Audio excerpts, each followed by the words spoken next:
sat there for 2 hours and talked in this store he was going to be opening. It was under construction. And the carpet was a no sale because he needed real plush things for a diamond store. And we only had commercial office grade stuff. Right. But we talked for 2 hours. So now I get ready to leave and I'm packing up the thing and he offers me a job. And I said, no. I say no again. I said, no. I said, I didn't know anything about diamonds. All I know about diamonds is number one, they're expensive. Number two, a woman someday is going to ask me for one. That's all I know. That's all I know about diamonds. Right.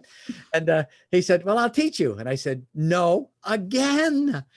And he said, and little did I know, he really was, Jennifer, a genius in the truest puritanical, not the IQ baloney, but I mean, a genius in human engineering, and to be able to look at someone and peg them and size them up almost instantly. And with a few questions, know like their whole life story. He had me pegged.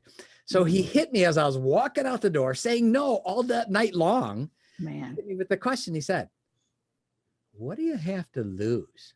You could always go back being a janitor. So I want to poke some holes in it a little bit. Please do. And because I get it back too. And we have a very, I don't know, I think everybody was always very questioning and kind of negative, but I know that right now, Gen Z and millennials are really struggling with this. There's this lie. It's a great lie that somehow boomers or other generations, they got it all. They got everything handed to them. Life was so easy, and the opportunities they had are no longer available for a little guy or girl like me. Right. And so I'm constantly pushing against that, saying, that's just not reality. You can get mentors, you can do this.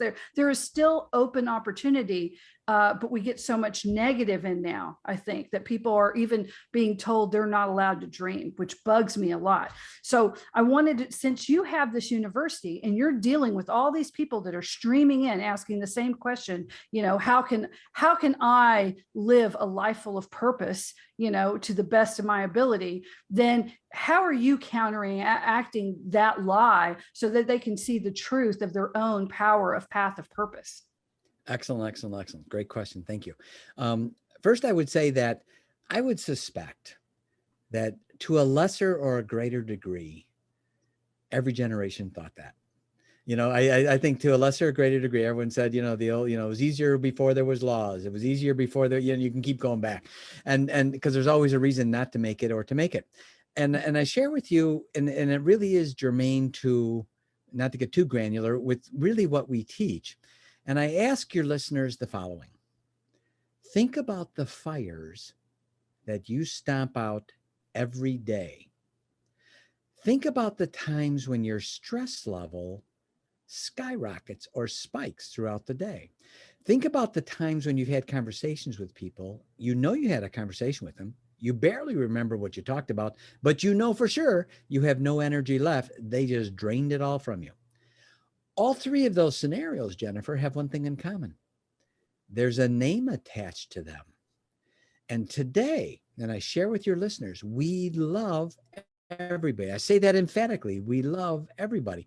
What we teach people to do at Givers University is to separate the person who we love from their deeds, which we may not love. Because then, we want to be helpful. We want to be inclusive. We want to be this. We shoulda, all this other stuff. And then there is this huge, healthy gray area between being the person, greed is good. It's all just business. Do what's good for you only, being unethical. And then the other person that's just a walking doormat who has nothing at all left because they've knowingly and unknowingly allowed everyone just to suck them dry. So but there's this whole area in between.